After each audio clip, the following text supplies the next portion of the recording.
Mr. Marty Cook, the new Vice Chairman of the County Commissioners. And our two newly elected County Commissioners, Mrs. Pat Sykes and Franklin Williams.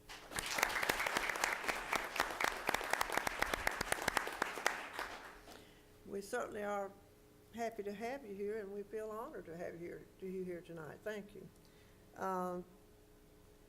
Would you stand, please, for the invocation? And I'm going ahead and read this, so we'll have the color presentation right after our invocation.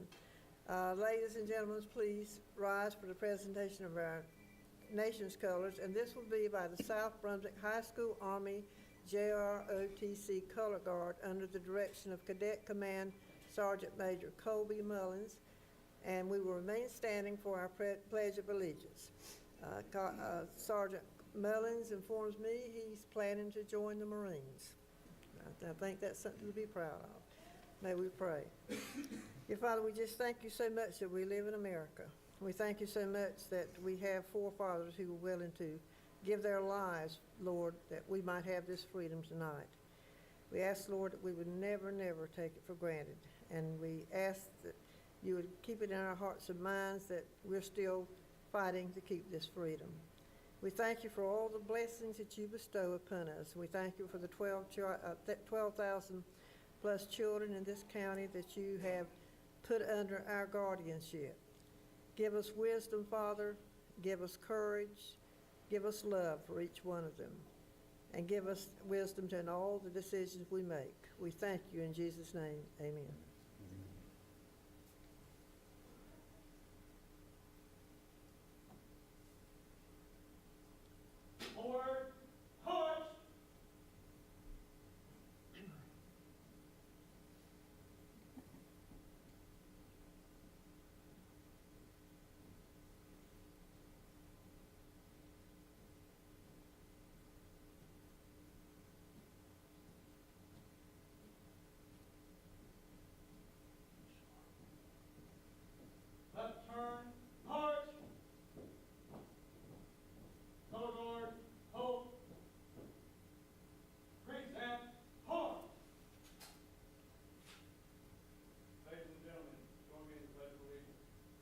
I pledge allegiance to the flag of the United States of America and to the republic for which it stands, one nation, under God, indivisible, with liberty and justice for all.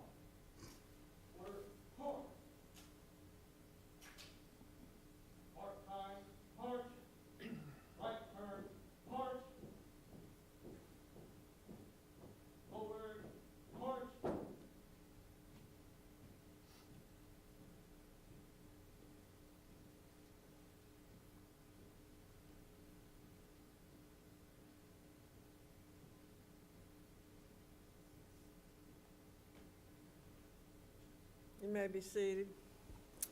I will now turn the meeting over to our Superintendent, Dr. Pruden. Thank you, Madam Chair. At this time, we will have the swearing in of 3 of our board members, and we will invite Judge Marion R. Warren, District Court Judge of the 13th Judicial District, General Court of Justice, State of North Carolina, to please come to the well and swear in Ms. Shirley Babson to the Board of Education. And Ms. Babson, if you'll join Judge Warren in the well, and any members of Ms. Babson's family who would like to join her at this time.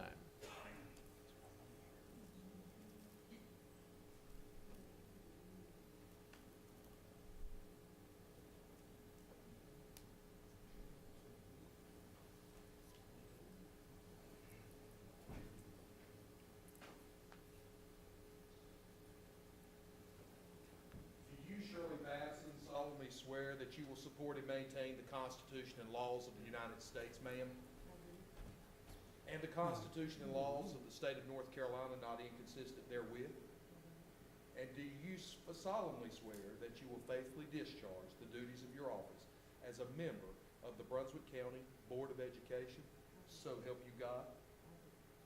Mr. Vice Chairman, Mr. Superintendent, ladies and gentlemen, I present to you the newest school board member for the County of Brunswick, our Board of Education member, Ms. Shirley Babson.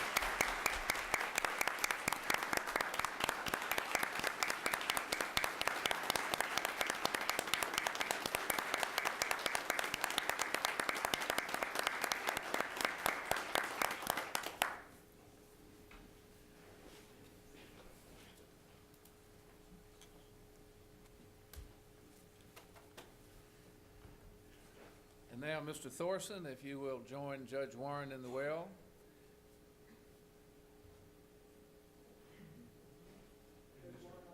Would you like to step to the side of the well?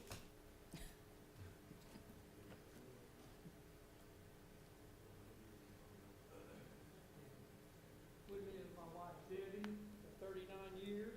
29. Yeah.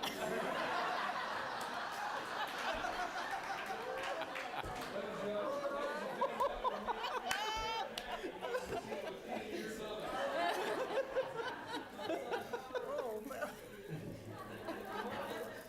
Marion Thorson Leonard for 55 years, and my sister Angie Smith, and I won't say the years.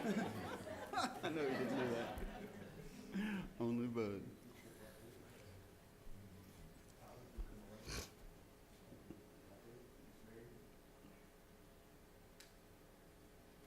Mr. Thorson, place your left hand on the Bible and raise your right.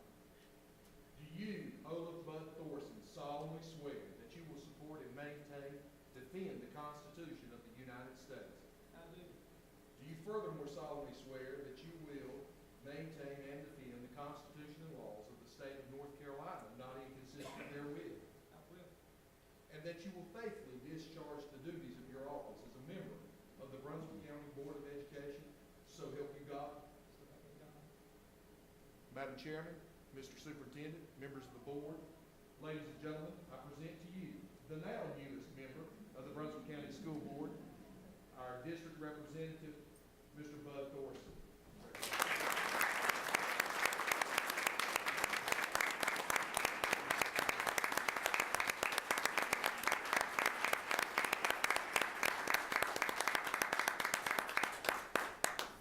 And Mr. Superintendent, as soon as I execute these and return those to the clerk, I have a Walk-A-Mall choral concert to attend, so I will be begging your pardon and leave, Madam Chair. thank you very Thank you for being with us tonight, Yes, Your Honor. thank you for Appreciate being it. here, Judge. Congratulations, sir. Yes, indeed. And at this time, we will ask Senior Resident Superior Court Judge, retired F. Fetzer Mills, to come to the well to swear in Mrs. Catherine Cook. Ms. Cook, if you'll join His Honor Mills and members of your family, please, in the well.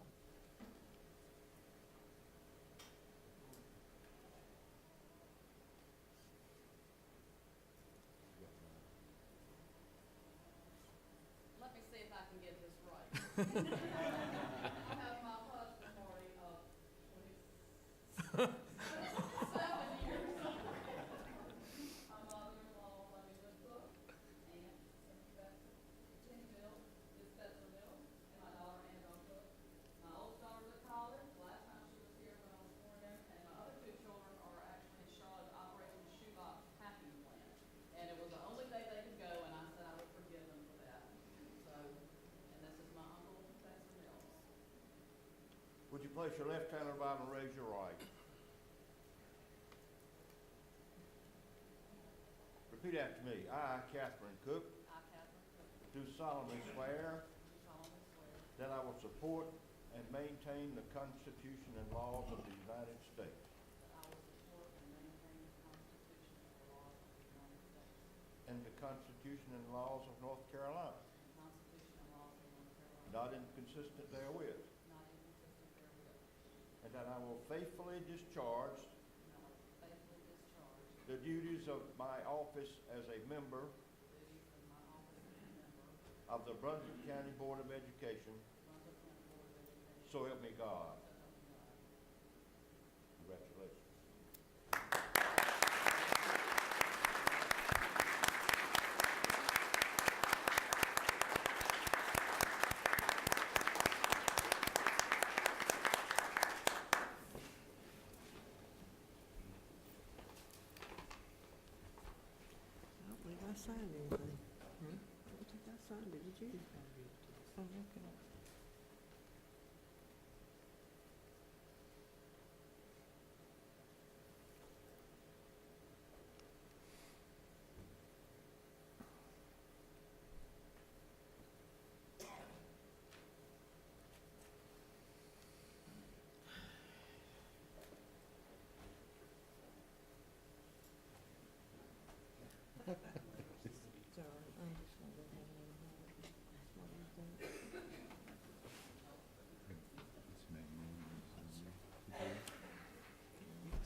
Madam Chair, it appears we have a sixth board member at the table.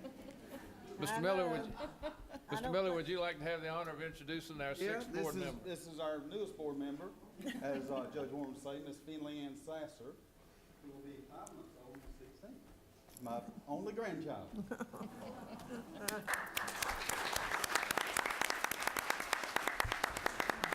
Mr. Miller, I'm sorry, but you can't vote yet. I will now turn the remaining part of this part of the meeting over to the superintendent for the organization of the board. Thank you, Madam Chair. The organizational meeting of the Board of Education has been called to order. We have a quorum present. One of the purposes of this meeting is the election of board officers. The first order of business is the election of the chair. A reminder, nominations do not require a second, and no motion is needed to close the nomination. Mr. Superintendent, I would like to nominate Mr. Charles Miller for chairman of the Brunswick County School Board. Ms. Babson nominates Mr. Miller. I've approved, I make a Just a moment, please. Mr. Miller, will you accept nomination? Yes, sir. I make a motion that the nominations be closed. Mr. Thorson moves nominations be closed. Are there other nominations? Hearing none. All in favor of Mr. Charles Miller serving as Chair of the Board of Education for the following upcoming year, please say aye. Aye. All opposed? Nay. Unanimous. Congratulations, Mr. Miller.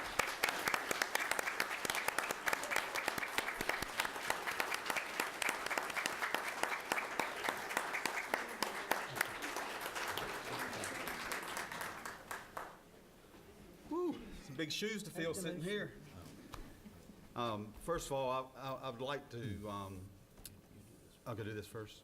Let me say this. I want to thank my fellow board members for having the confidence in myself and my new little granddaughter here to do this, and it really means a lot. But I also like to thank my family, Patty, Natalie, if they'd stand up back there, please.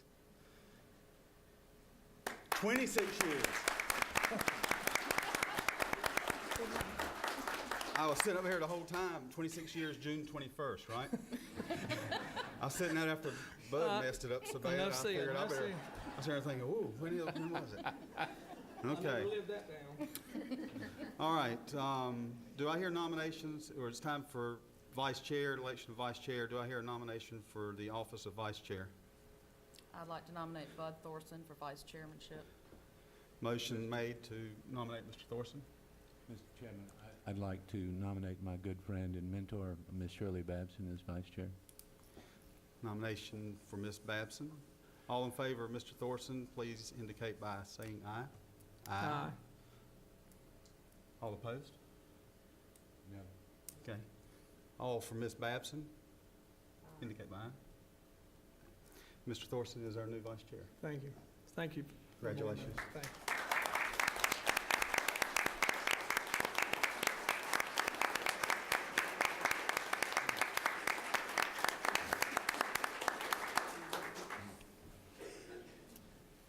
Dr. Pruden, why don't we take a little break?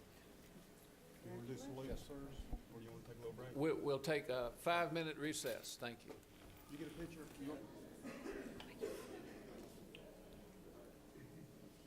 We'll call the meeting back to order.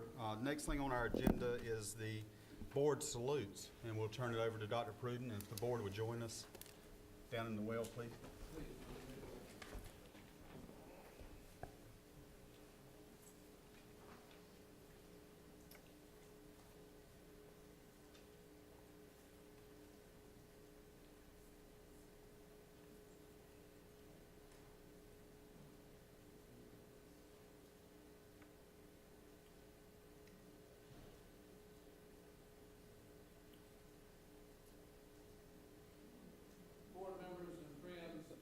Each holiday season, we invite our student artists to prepare Christmas cards or holiday seasonal cards. And it's our pleasure this evening to recognize the winners at each grade level.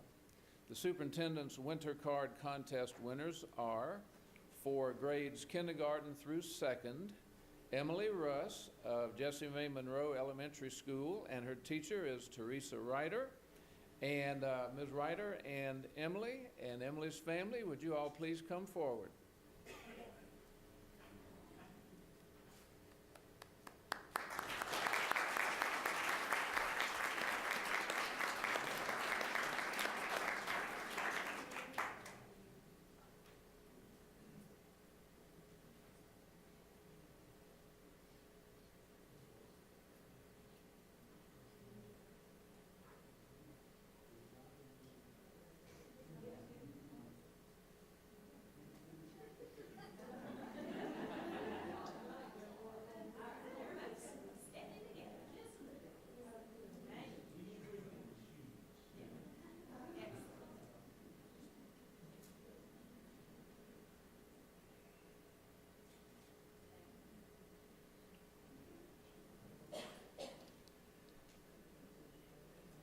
And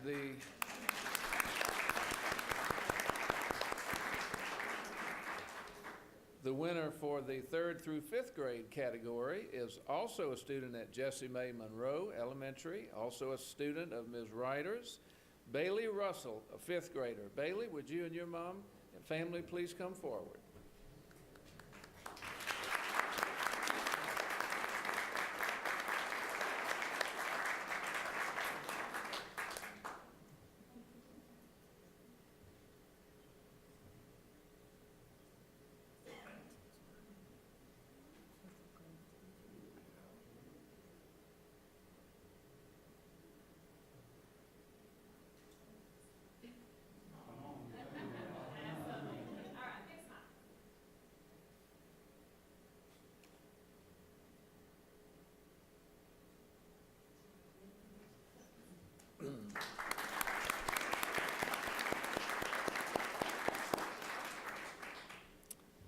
In the grades 6 through 8 category, middle school category, the winner is a 7th grader at Leland Middle School, Adeline Trujillo, and her teacher is Mr. Nick Mowers. Mr. Mowers and Adeline and family, please come forward.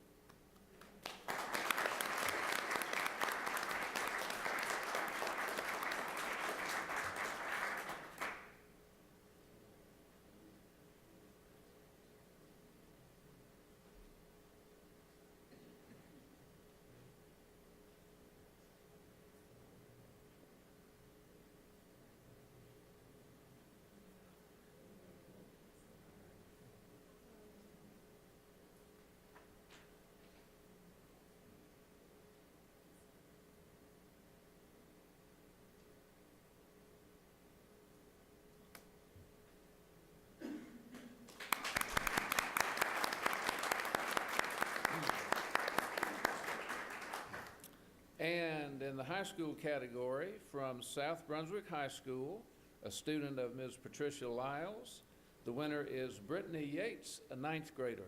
Brittany and your family and Ms. Lyles.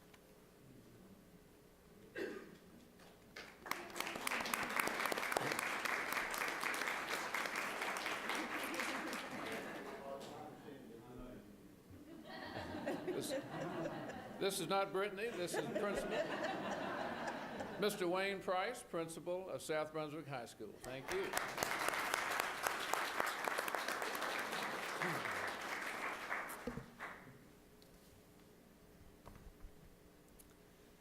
Today's K-12 students face significantly different possibilities in work, life, and citizenship than previous generations.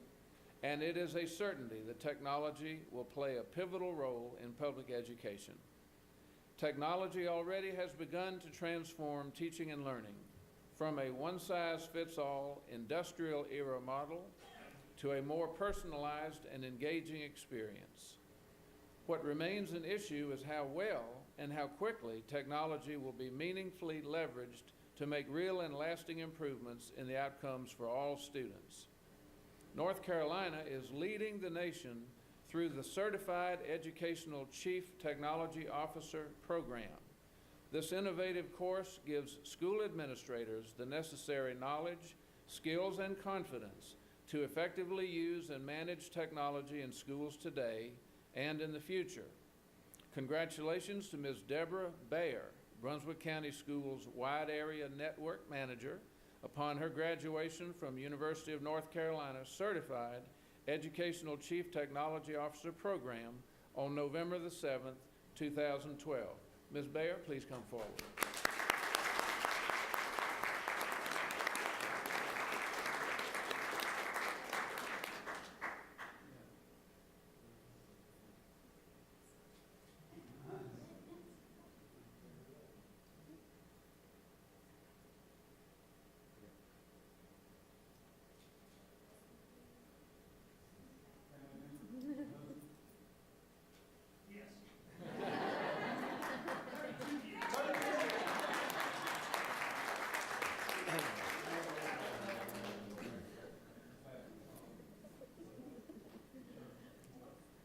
Two members of our technology team have the SETCO designation now, Mr. Jenkins and Ms. Bayer. Thank you so much.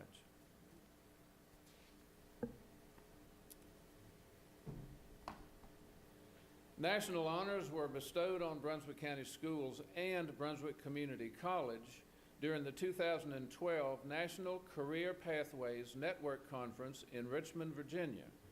Jerry Smith, BCS and BCC Center for Advanced Studies Coordinator, accepted the 2012 National Level Award for Innovation in Career Pathways. The award recognizes the unique and innovative components of career pathways efforts within a consortium in cooperation with business partners and stakeholders. The Career Pathways Initiative is a joint effort between Brunswick County Schools, Brunswick Community College, and local businesses to ensure that students establish clear and realistic career goals. Efforts are made to prepare students for successful transition from secondary to post-secondary education and ultimately the workforce. This is accomplished by building a seamless educational system that offers career pathway opportunities that include a rigorous program of study focused on the student's attainment of academic and technical knowledge and skills that are required for continued education and for career and workplace readiness. The national recognition is a direct result of the Brunswick County Schools and Brunswick Community College Career and College Promise Program, Local Curriculum Articulation Agreement, Career Ready Program activities, as well as other career pathways and career and technical education activities. The board salutes the following for this achievement, so we will be calling up persons from Brunswick County Schools and from Brunswick Community College, and Jerry Smith, who is our mutual coordinator of the Center for Advanced Studies. From the Community College, President Dr. Suzanne Adams. Dr. Adams, please come forward. Vice President Dr. Sharon Thompson, Gina Robinson, and Jennifer Schumacher. And from Brunswick County Schools, Mr. Bob Grimes, Darrell Cheers, Wayne Price, Amy Sanders, Dr. Latoria Fleming, Sheila Grady, Belinda Green, Shannon Grable, and Kimberly Brown.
Dr. Adams and I can both attest that when she talks with her fellow presidents of the community colleges around the state, and when I talk with superintendents of other school systems, they are amazed at the level of cooperation and the excellence of transitional programs that we have between the school system and the community college. It is a partnership that is admired around the state, one in which we're very proud and will continue to work together to provide pre-K through 14 educational experiences for the kids of Brunswick County and surrounding area.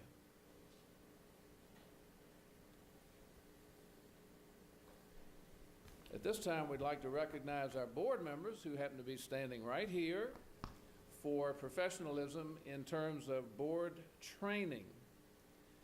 North Carolina School Board Association recognizes members for whole board and individual training accomplishments during the November annual conference.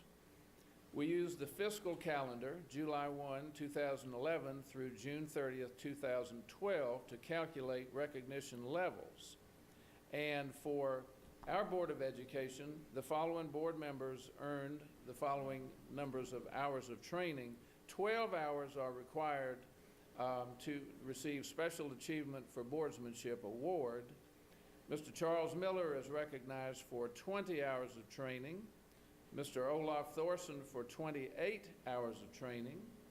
Mrs. Babson and Mrs. Cook each received 30 hours of training, and Mr. John Thompson 31 and a half hours of training, far and above the 12-hour minimum. Congratulations.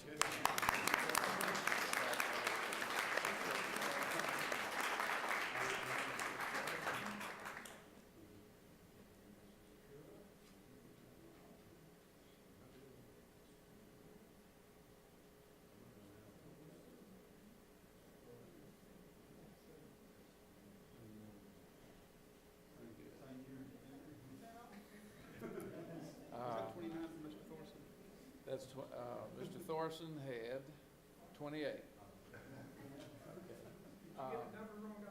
No, sir. No, sir. And if y'all will remain for one other recognition. Mr. Bob Grimes, will you please come stand by me?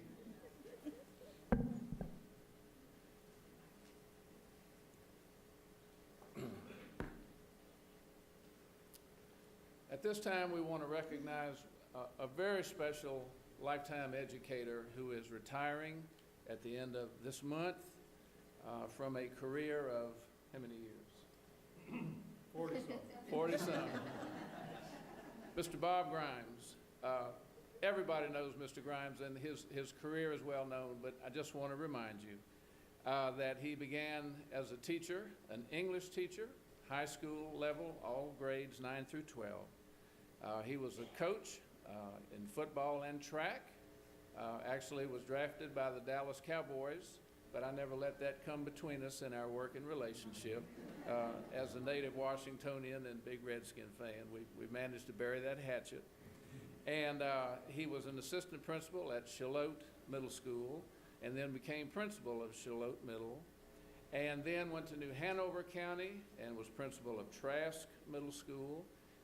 Then was promoted to principal of Laney High School in New Hanover County, and then returned to Brunswick as principal of North Brunswick High School. During his tenure there, Bob received the Turnaround School Award and an award from the National Association of Secondary School Principals, one of 5 schools in the nation for taking an underperforming school and leading it to high-performing status. There aren't very many people in the United States that have done that, and that's why he had to fly to San Francisco to tell the story and receive an award. Following that achievement, he has served for the last 3 years as Assistant Superintendent for Brunswick County Schools. Beyond the positions he has held, he has been a mentor to untold numbers of educators and has remained their friend and mentor for life. He is a champion for children. Those of you who have worked with and for Bob Grimes know that there is no one with a bigger heart for children and a deeper commitment to doing whatever it takes for them to be successful, to graduate from high school and to go to college or enter the workforce with the skills they need to be successful. So Bob, we're going to miss you, and we just have a few tokens of appreciation to share. We will continue to hear your voice. We don't expect you to be a stranger. We're not saying goodbye. We're just saying thank you for this portion of your service. But we want to present this plaque to Robert Carlton Grimes, effective teacher, winning coach, turnaround principal, valued colleague, respected central office executive, esteemed mentor, with sincere appreciation for 38 years of selfless, dedicated service to children, families, schools, and community. Brunswick County, North Carolina, December 4th, 2012.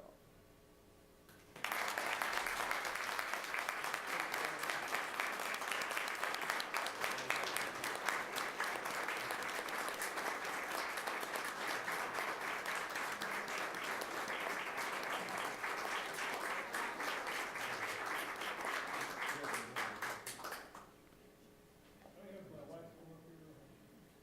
I'd like to introduce my wife Judy. Those of you who have been coaches and principals and superintendents and assistant superintendents realize that you don't do this job without the support of a wonderful wife and her spouse. We've been married 25 and plus. But it seems like a minute. Is that the right thing? Good. Let's get around.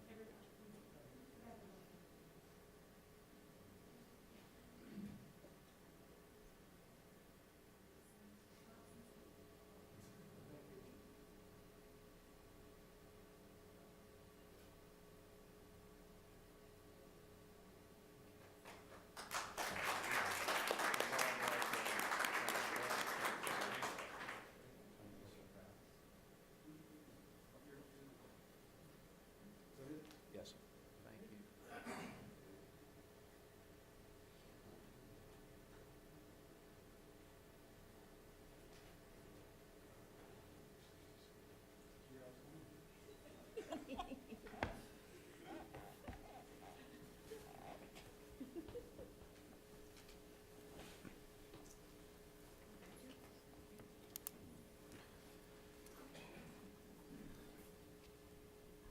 Okay. Next on our agenda is our public address. We have one public address for tonight, Miss Angela Morris. Is she present, Miss Angela Morris?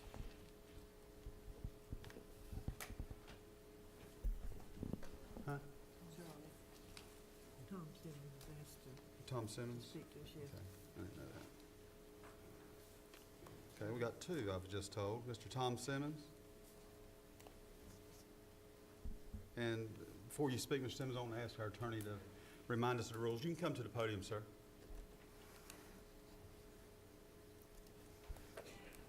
Mr. Simmons, as I'm sure you're aware, public addresses are limited to 5 minutes. Chairperson has the authority to overrule anything that the chairperson in his discretion considers out of order. You may begin. Thank you, Mr. Chair. First of all, I want to take this opportunity to congratulate Ms. Babson, Ms. Cook, Mr. Thorson for re-election to this board. You folks have an awesome task. You're well aware of the challenges. And I know that your commitment to children is such that you can meet those challenges. And I want to publicly thank you for your service to children. But I also want to challenge you that some issues that are on the minds of the parents of this county, such as the Career Technical School, improving morale in the schools, improving communication between this central office and the schools, and trying to shorten the bus routes that some of our young children have to endure every day. I want to challenge you to find solutions for those. And I know that you will work hard, and I have confidence that you will find solutions for those. I want to extend a hand of cooperation to you because I want you to succeed. Your success will directly benefit children and their success in our school system. Now, I choose not to dwell on the what-ifs of the previous election, but to focus on the possibilities of the future. And I hope that all of us in this county who care about children can put aside our differences and we can come together and we can do the right things, and we can do things right, and we can make a good school system a great school system. Let me leave you with the last sentence of a poem that is my favorite poem. And I do read poems, Mr. Thorson. It's by Margaret Elderman Wright, and it's called I Care and I'm Willing to Serve. And the poet wrote, Lord, use me as you will. Help me to make sure that every child feels loved, every child feels safe, and no child is left behind. I care and I'm willing to serve. When you come to those crossroads in your decision making, and you know you're going to come to them, I just ask you to think of the poet's words. And when you make those decisions, because you care for children, I know you're going to make the right decisions. Good luck to each one of you, and I'm willing to serve with you in any way I can. Thank you.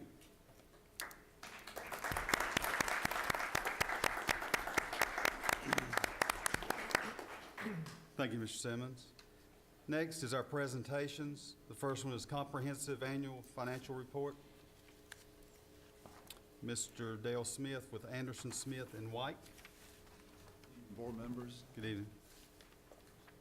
I'd like to thank you for allowing our firm to perform the board's audit for the year ended June 30th, 2012. And the audit is basically broke up into two sections. We perform an audit of the district's actual finances, and we also perform an audit of the district's compliance with various state and federal laws and regulations. And within the report that we issued, there are a total of 4 audit letters that address these two audit sections. And we're happy to report that all 4 of these letters are clean, unmodified opinions, which are basically the best that you get in writing from an audit standpoint. We noted no areas of concern as a result of our audit. There were no findings or question costs reported, so nothing was noted that should result in the board having to repay any of the state or federal grant funds that it received. We'll look at a few pages out of the report if everyone has a copy handy. We'll turn to page 12. The pages 3 through 9 are what's called the Management Discussion and Analysis section, and that section provides a good narrative overview of how the board did during the 2011-12 year compared to the 2010-11 year. So if you have time, just read through those pages. Okay, and on page 12, this is the balance sheet of the governmental funds of the district. This includes all of the funds, pretty much except the Child Nutrition Fund. And we'll look at it on a separate page in just a few minutes. And I'll point out the first column is your general fund. I think that's the one y'all will be most interested in. The second to last number from the bottom, it says total on the total fund balances row. You can see the ending fund balance as of June 30th, 2012 was $14,178,861. And 2 numbers above that, $2,496,366. This is the amount of fund balance as of the date of our report that had been appropriated to balance the 2012-2013 budget.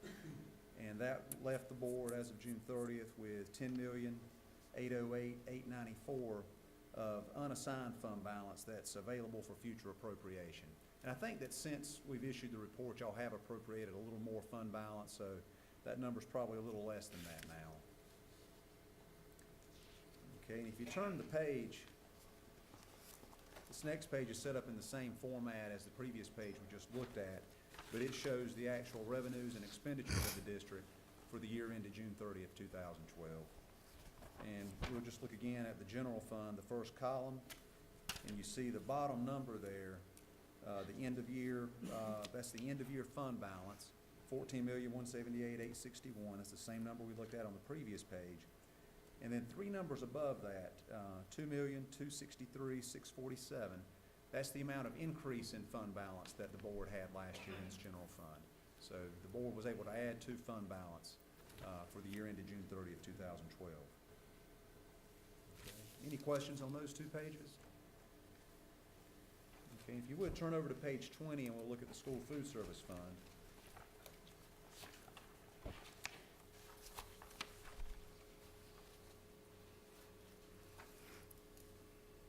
This statement shows the revenues and expenditures of the school food service fund. And the bottom row there, the bottom line says net assets at the end of the year. Net assets, it's the same thing as fund balance. A little bit different terminology is used for this fund because it's a proprietary fund. And you can see that that fund had $2,730,292 of fund balance at June 30th, 2012. And two numbers above that, $440,101, it says change in net assets. That's the same thing as net income. That's how much the fund balance increased for the year ended June 30th, 2012. And in the previous year, the fund balance went up about $467,000.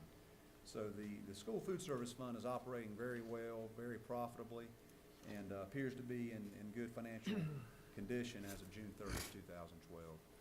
One thing I would point out with the school food service fund is that I didn't see where any indirect cost is being charged, and that's something that y'all may want to consider doing this year or going forward. I think y'all could probably capture about $200,000 to $300,000 of revenue and put it into your general fund to help balance that budget going forward. So just something for y'all to consider. It's called indirect funds? Indirect cost.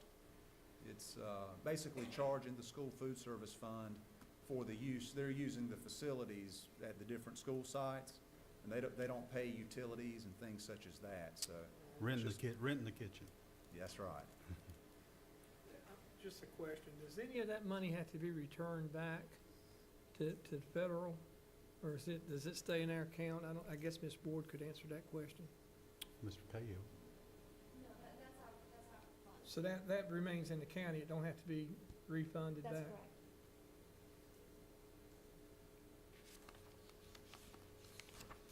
Any more questions on the school food service fund?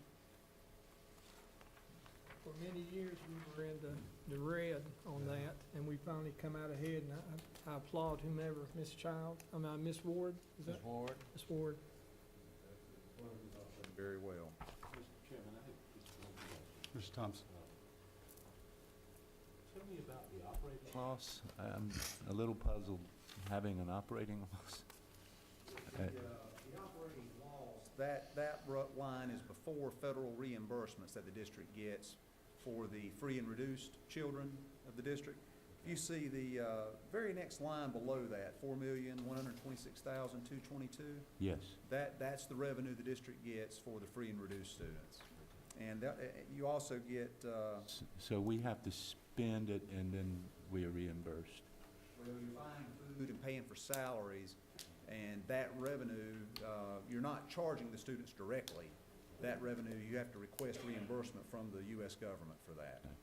So they pay you a per meal reimbursement rate. Okay.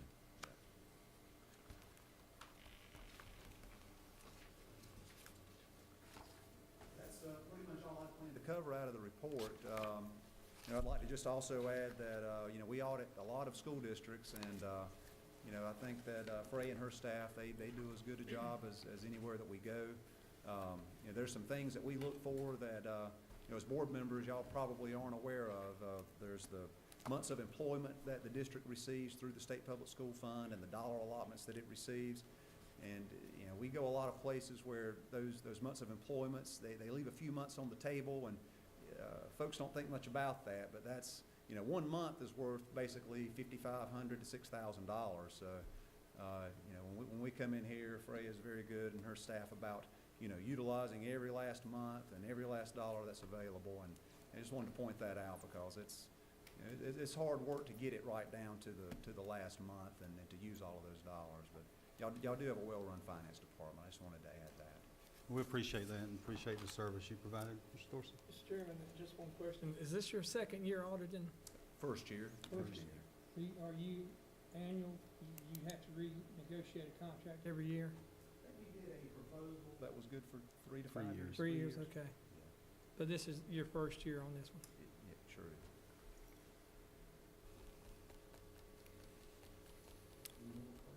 Any more questions? Thank you, sir.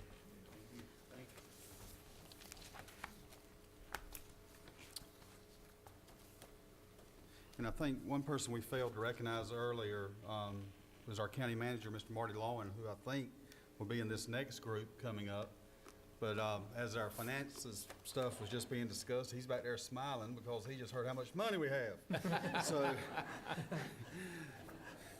kind of got us in a little bit of trouble there. I've lost my agenda. Next on the agenda is the Education Engagement Project Recognition of Participants. Ms. Laura Hunter, Teacher of the Year from South Brunswick. If it's okay, I'm gonna turn the microphone. Absolutely. Please do. Good evening. My name is Laura Hunter, and I'm Brunswick County's Teacher of the Year this year.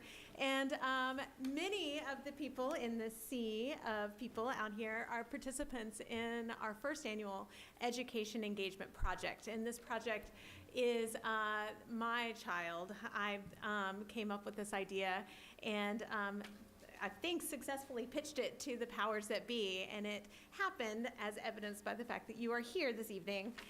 This idea came to me as I was reading an article from a school in Maryland way back in the spring who invited their local mayor in to work in a school for a day.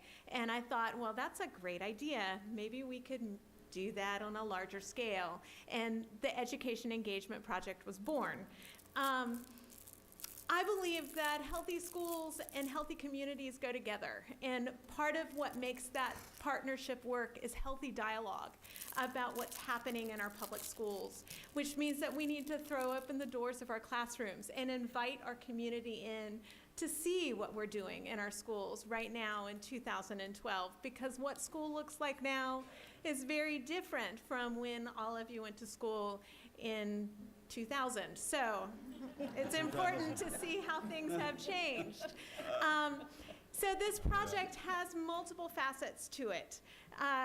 As evidenced by tonight, we partnered community leaders and educational leaders from BCC, from our own county office, central office and Board of Education, from the Watson School of Education at UNCW, and of course community leaders from our county manager to our sheriff's department to our local library branches and on down, local mayors. It has been an incredible partnership. But in addition to that facet of this project, we solicited reflections from students about their educational experience, and we had over 800 of those that came into us from our area schools, and we made a good faith effort to give students a voice about how they see their public education experience. And so we published a large number of them in public spaces, from the State Port Pilot to the Brunswick Beacon to the Star News to the Port City Daily. We also invited in our local media outlets. Hillary Snow from the State Port Pilot spent a day in the classroom of Vizcarra in kindergarten. We had Star News in, we had WECT in, WWAY in, covering this experience for teachers and for community leaders. I appeared on a My Turn, Your Turn spot on WECT. Dr. Pruden appeared on The Big Talker with Chad Adams on Thursday morning of American Education Week. This was a huge effort to change the dialogue about what is happening in Brunswick County schools, but more importantly, what's happening in North Carolina schools. That dialogue is incredibly important as we move forward in this new session and start shaping new policy in our classrooms and in our state. So to highlight what happened over the course of this week, I have a video that I have painstakingly put together with Megan Lloyd and a student, Cody Combs from South Brunswick High School. I hope that you enjoy it, and then we will get on with recognition of the work that you did to make this project happen.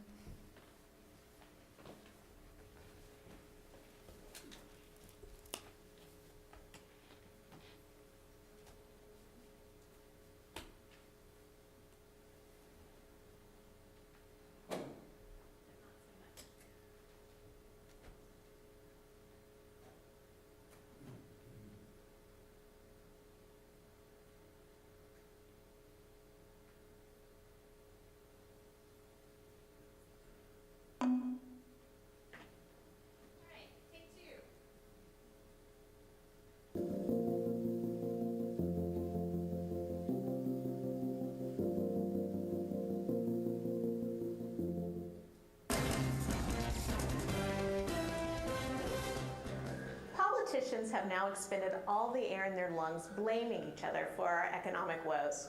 By the time the election finally got here, it's doubtful whether anyone was even listening anymore.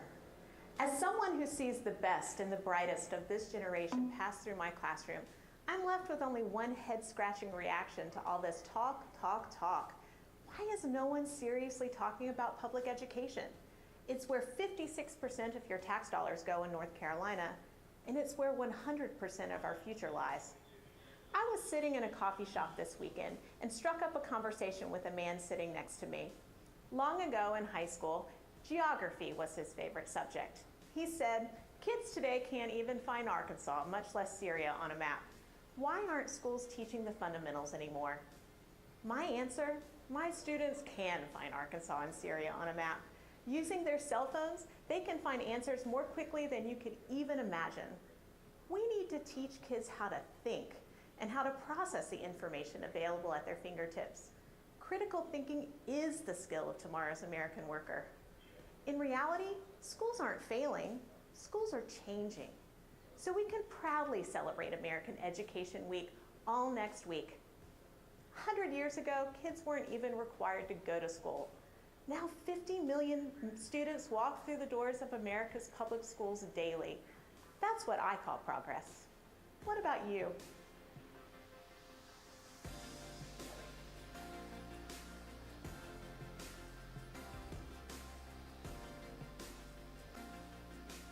This project is really about dialogue. How do we talk about our public schools? So it's kind of a multi-tiered project.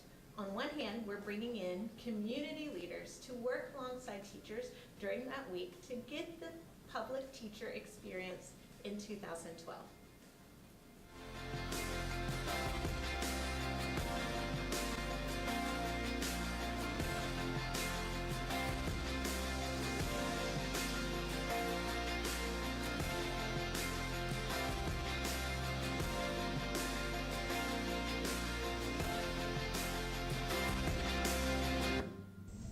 We asked our students if they'd like to write something about a favorite teacher.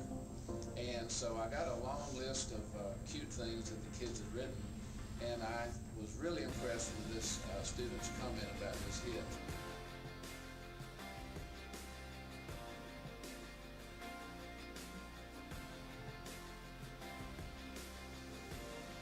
Thank you, Ms. Darman, for making social studies and science fun. I like the way you teach. You are very nice and you are so smart. You are the best teacher I ever had. Ingrid, age 9, Union Elementary.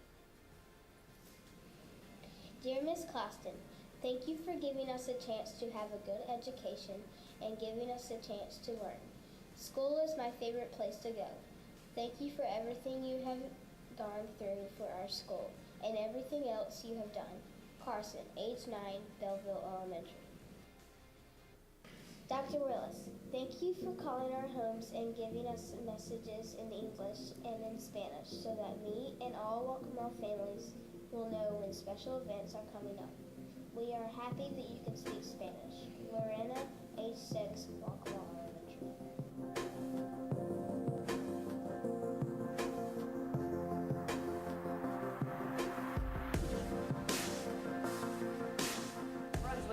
Community leaders went back to school to shadow teachers for a day in the classroom.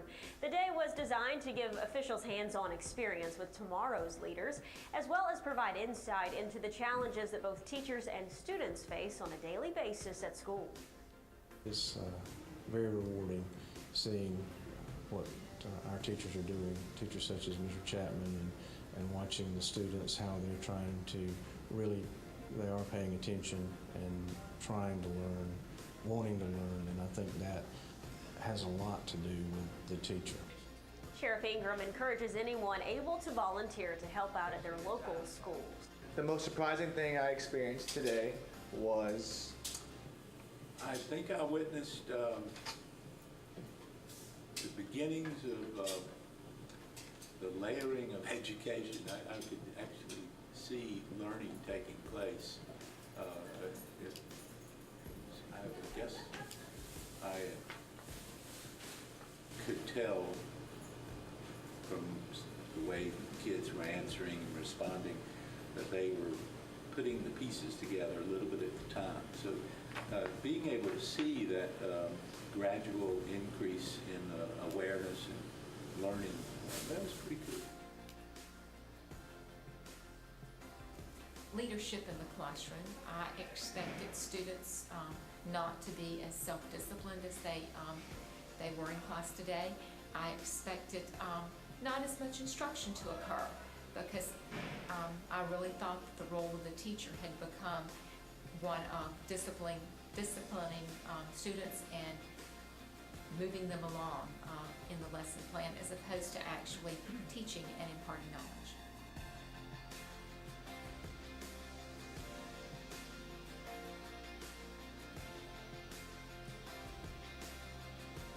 How about the students? Students today they're certainly more advanced technologically as well as academically than certainly when my generation went through school. I was amazed at some of the work they were doing, and I compared it to work I was doing in high school. Teachers today are what? They're overworked, underpaid. These words have not changed. I think they're just getting increasingly so. What I saw today that I wanted to mention is that I think we underestimate the emotional work that teachers put into teaching. So we've got all the accountability, we've got the standards, we've got the content that teachers have to teach, but nobody really factors in the care and the compassion and the concern and the simple attending to of kids that take so much energy. When I talk about public schools today, as a result of this experience, I will say that we have a good system in our public schools. I think that we should continue to encourage teacher excellence and teacher training and diversity so that we can continue. Mr. Steve Leffler, please call the office at 12:01. So we continue to improve. I would now say that I am hopeful that we are coming to understand that assessment has its place in the instructional cycle, but when assessment takes up a large majority of teachers and students' time, that it takes away from all of the quality instruction that is supposed to happen in the classroom. And lastly, would you recommend this experience to others? Most definitely. Yes. I think I would recommend it. I would. I think it's just a lovely chance to see the kids and to see them actually be so proud of their work and to be excited that there's somebody else in the classroom and to share what they're learning.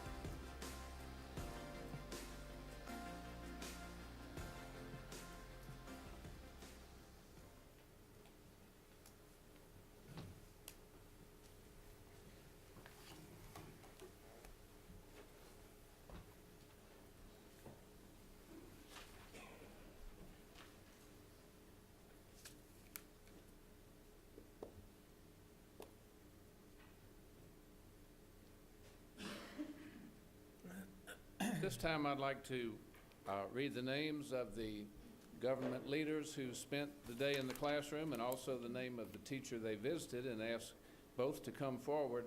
But at this time, let's all give a round of applause and thank you to Laura Hunter for putting this together.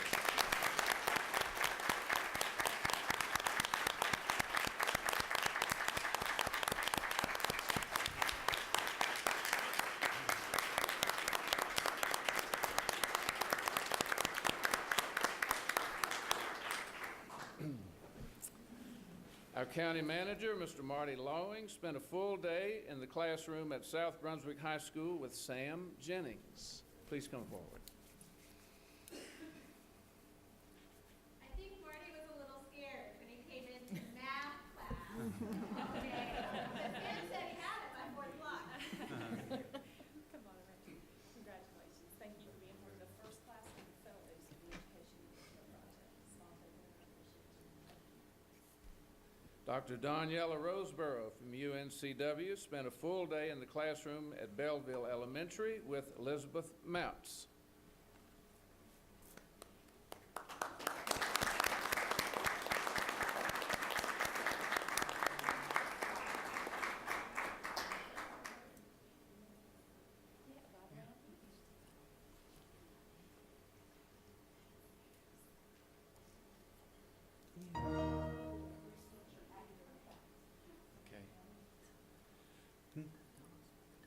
Deputy Chief Charles Miller of the Sheriff's Department spent a half day at South Brunswick High School in the classroom of Melissa Warren.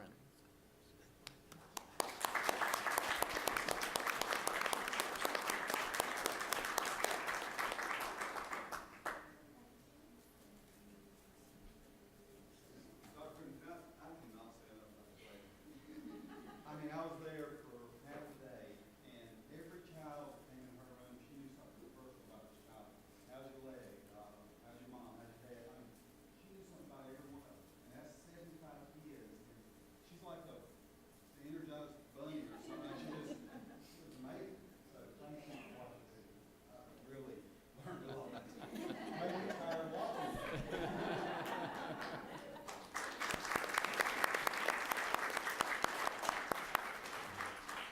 Brian Sanders of the Sheriff's Department spent a half day at North Brunswick High School in the classroom of Brian Hayes.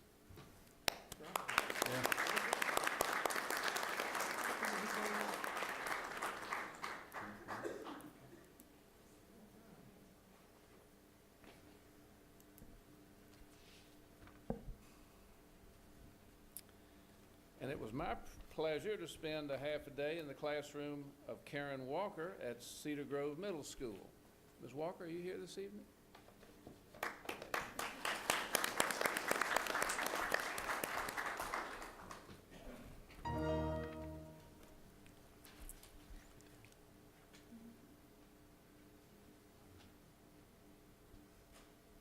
And Sheriff John Ingram spent a half day at Waccamaw School in the classroom of Ben Chapman. Jessica, I'll take his. Well, he couldn't make it.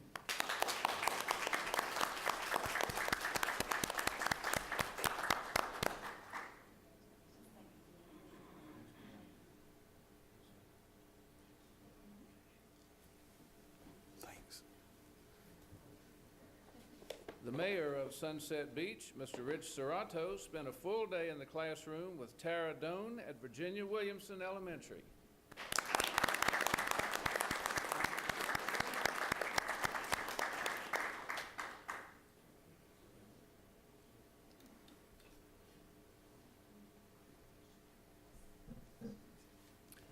Board of Education member, Mr. John Thompson, spent a full day at South Brunswick Middle School with Justin Garza.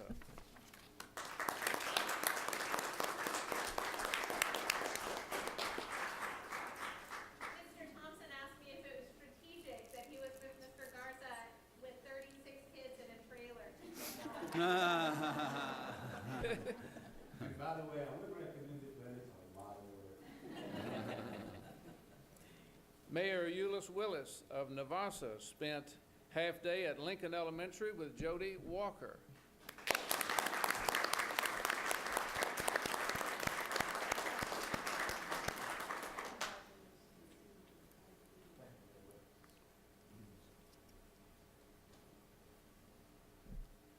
Gina Robinson, Dean of Professional and Technical Programs at Brunswick Community College, spent a half day at Cedar Grove with Mr. Martin Callender.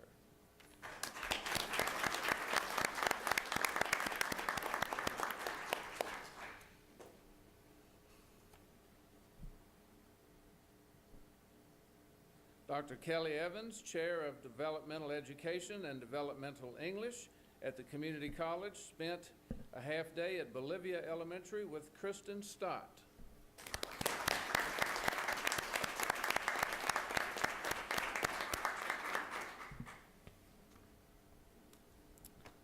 Dr. John Gray, Chair of Social and Behavioral Science, Professor of Psychology at the Community College, spent in the classroom with Marty Arrowwood at Shallotte Middle School.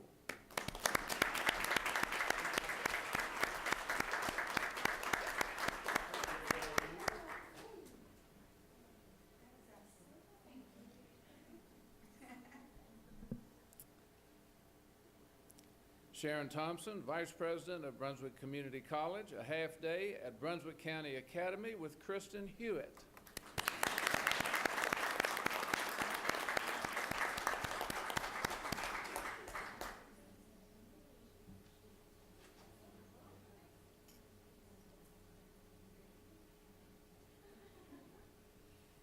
Board of Education member, Ms. Catherine Cook, a full day at Southport Elementary with Stephanie Beamer.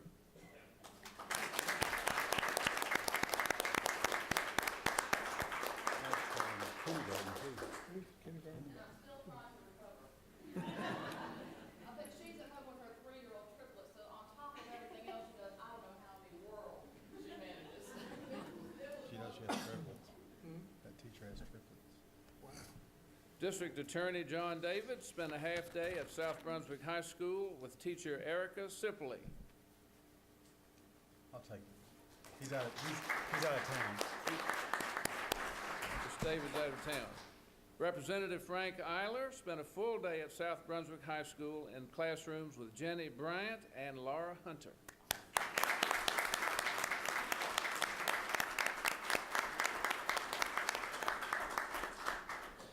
Laura left out the part of the video I said I actually had fun.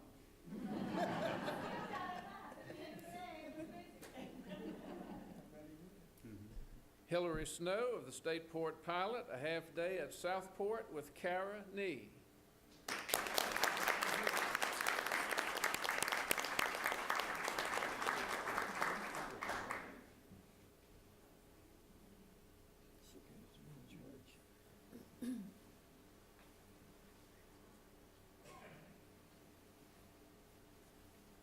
Carol is a student of mine. She was in high school. Lisa Milligan of the Brunswick County Library senior staff spent a full day at Leland Middle School with Dion DeBerry.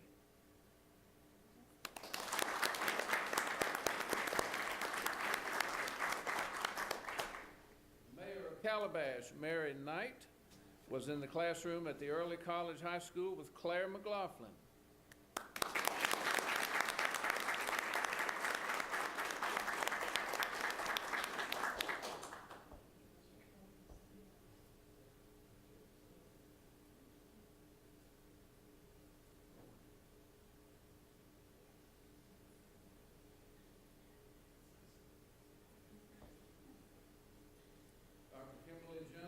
Chemistry and biology professor at Community College, North Brunswick High School, in the classroom of Ricky Frazier.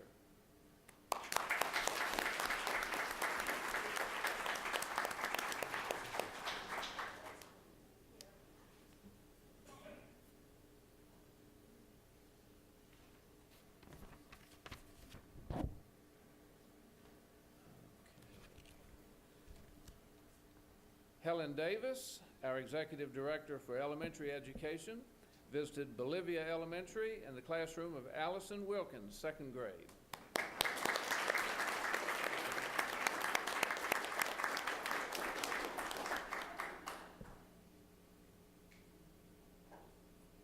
Joyce Fahey, Executive Director of Pupil Personnel Services, Leland Middle School, in the classroom of Dion DeBerry.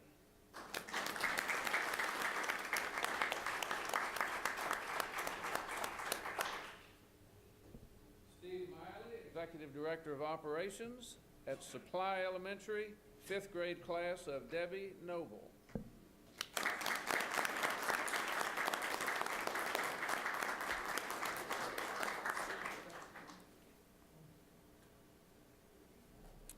Freya Cahill, Executive Director of Finance, visited Lincoln Elementary in the classroom of Lori Johnson.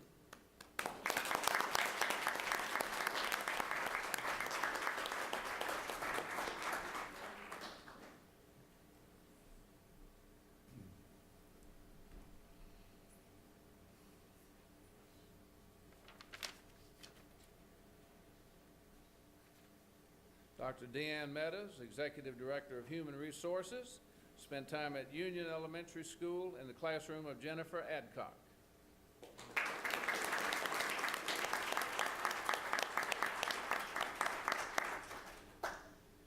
And Justice Winsky, Executive Director of Community Engagement and Quality Assurance, visited Jessie May Monroe Elementary, the classroom of Erica Curran.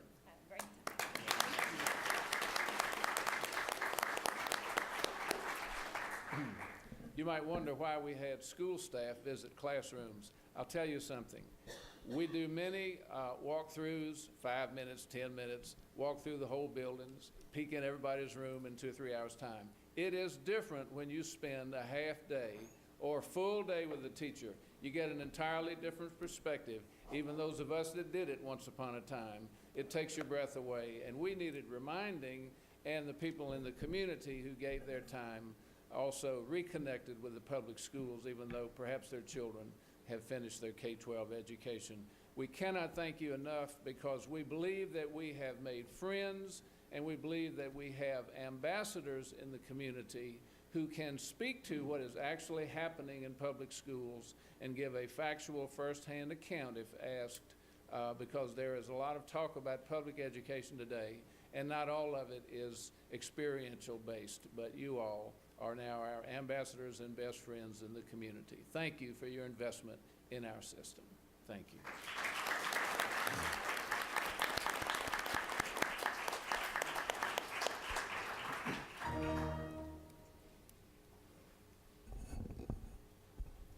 I'd like to echo Dr. Pruden's comments. Does any board members have anything they'd like to say about this? And Ms. Hunter, I hope you'll continue next year and make it bigger and bigger each year. So I should say. Anybody want to sign up? As people leave, the goal here is to replicate this project, not just in Brunswick County, although we like to do that every year, but across the state of North Carolina. The more we can invite people into our schools, the better the dialogue will be about what's happening in our schools. But before people leave, I think we want to get a quick photograph of everybody who was involved in the project that's here tonight. Will there be a break after medium up to the We can do a break then. so that would be perfect. Could everybody stay for about 10 more minutes, please? 3 minutes, 3 minutes, 3 minutes. Okay. Next is Media Month in Review. Good evening. We truly had what I would consider to be the red letter week of community engagement and public information and coverage through our media outlets. So my show tonight for you really is not to replicate anything that you've already seen through the process, but to possibly draw your attention to our website and to thank the key people who helped us with our process of engagement through the media outlets. We're hoping that's going to pull up there in just a second. So truly, when Laura really conceptualized this, we knew that we needed to be able to share the information that was happening in Brunswick County schools with our community, with the greater community. Thank you, Mr. Jenkins. And so we reached out to our local media outlets, and they responded in full force. So while some of them are not present tonight, I do want to acknowledge the work that they did in partnership and collaboration with Brunswick County Schools. So from WECT, Gary McNair and Scott Saxton. From WWAY, Scott Pickney and Kevin Wizardo. From Port City Daily, Caroline Curran. From the Star News, Jason Gonzalez, who's here tonight. And Jason, if you would please come up and take a little token of our appreciation. Jason came out on right the day before his vacation started and made sure that that coverage got into the top fold of the section, and we appreciate it very much.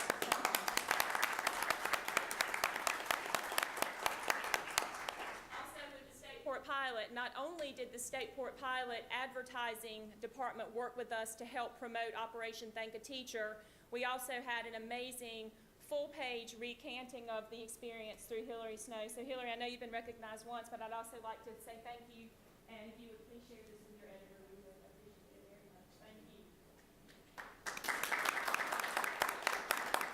And also, again, the big talker with Chad Adams, who it was Dr. Pruden's inaugural experience on the big talker as well. So I will tell you, the Brunswick Beacon, who also partnered with us to make sure that the advertisement for Operation Thank a Teacher also hit the news down in the western end of the county. So truly, the success of the week, tremendous planning, but tremendous partnerships and work with our media outlets.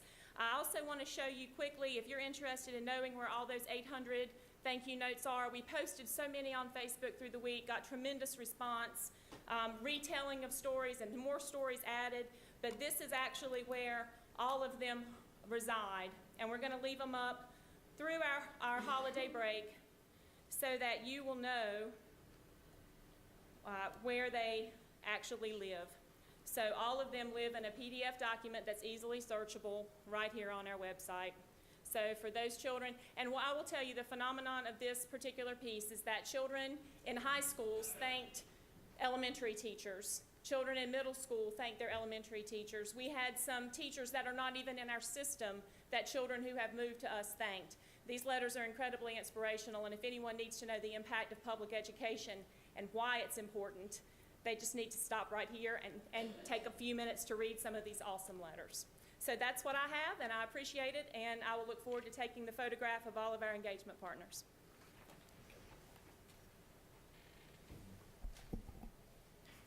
Okay, you want to take a 5 minute? 5 minute while we take this picture? Picture break.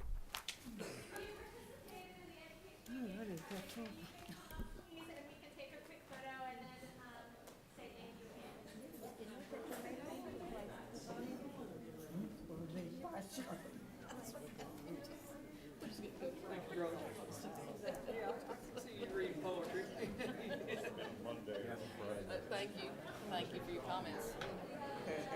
Since comments, Tom, and I do want you to work with us.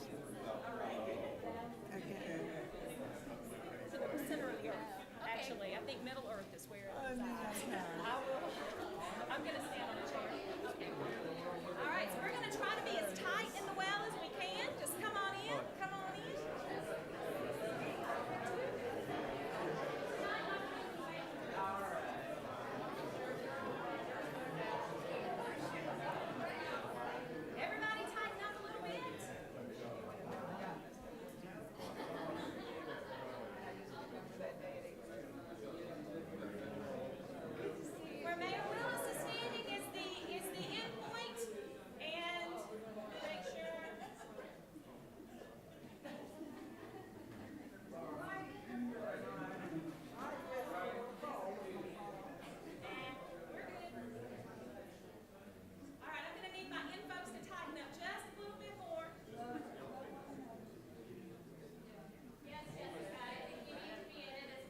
Okay, Mr. Thompson,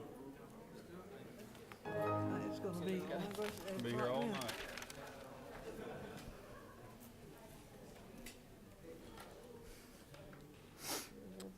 Need a motion for approval of the meeting agenda? Mr. Chairman, Mr. Thorson? I believe Ms. Babson, it was brought to our attention today about the Board of Trustees to replace Pat Purvis Brown. And I just wanted to know what would be the proper protocol for us to do that. She has submitted a name of someone that she highly recommends to continue to fulfill her term, which I think will end in 2 years, I'm not quite sure. But anyway, she has submitted a name, but I just want to know what other board members felt about the proper procedures to fill that trustee's position. I don't think, since I've been on board, we've not had to fill one midterm, but we've always taken, not since I've been here, but Well, maybe not since you've been. we've always asked for letters for people, but with it being a midterm, I guess I want to I add it don't on the know. agenda for us to discuss it. Okay, So okay. Not to prolong the Discuss meeting, now. but just put it on the number 6. 6 for action. Just to discuss what the proper Okay. procedures would be on So number that. 6 under action, BCC trustee. Yes. Okay. Anything else? Do I have a motion for approval with the added under action? I make that motion. Second? Second. All in favor, say aye. Aye. All opposed. Approval of minutes, November 8th, 2012, regular meeting. Mr. Chair, I make a motion to approve the minutes from Mr. November Thorson. 8th. Second. Got a second? Everybody say aye? Okay. All in favor? Aye. Aye. Consent items for approval, 2013 budget calendar and the procedure for demonstration of proficiency in a world language. Agenda, consent Second. items. Do I have a second? Second. All in favor? Aye. Okay, action items. Number 1, memorandum of understanding with the Men and Women for Youth and Families.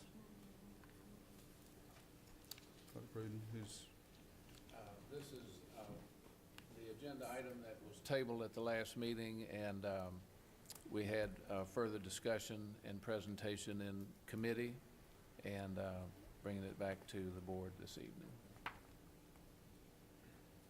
That, Mr. Chairman, was that the curriculum committee or? I'm lost to that. What? It was the curriculum committee, I believe. What? Can you report on that? Or? I wonder if we would not mind asking the gentleman in the audience if you Yes. happen to be here for us.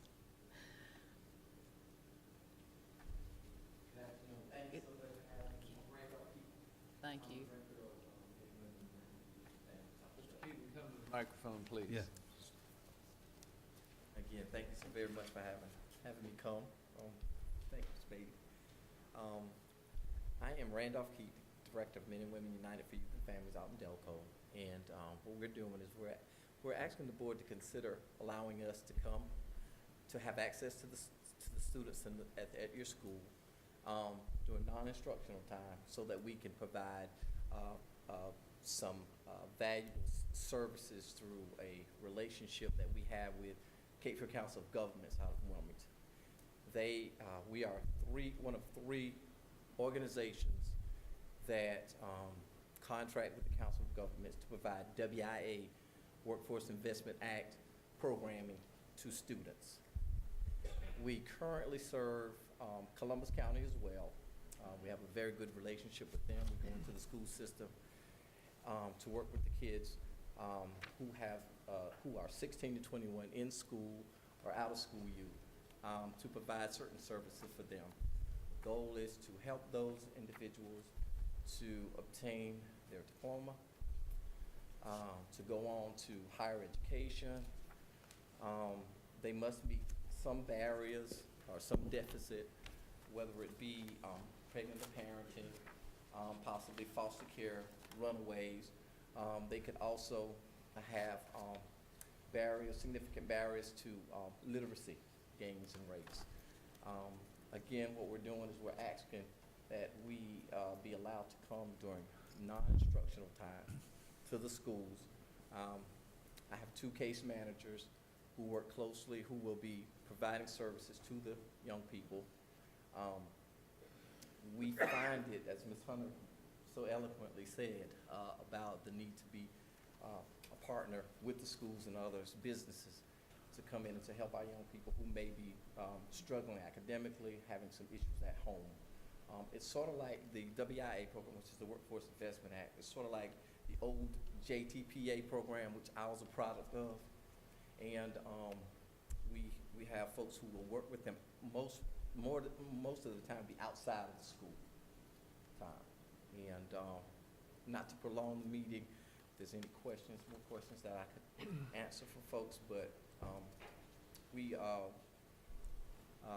actually got the contract with the Council of Governments back in July. So we're quite anxious. We're moving forward in Columbus County, and it's working pretty well with those high schools there. So we're looking to do the same thing here in Brunswick County. Mr. Chairman, if I could, how do you identify your program participants, and how many program participants would you imagine starting with? And I'm assuming you're talking about each of our high schools. Yes, sir. We actually have a case manager who will be working. She has it's a part-time case manager. We have up to 25 students. 10 of those students will be out of school youth who probably dropped out of school in some of those areas. And then we have some 15 who will be in school during the day that we will serve. And that case manager also works part-time in Columbus County and will do similar work there. And as far as the eligibility criteria, again, it's based on the criteria established by the program, whether they're parenting, have some kind of deficit to, or at risk of not finishing school, and those kinds of things. And that case manager will assess them when they sit down with them in terms of what barriers they may have. And then at that time, we will, along with the student, come up with some strategies to help them be successful. Well, suppose you had 30 students in one school. How would you manage that? Well, we would, if there's 30 students, we'd probably put 5 on a waiting list and serve the 25. And again,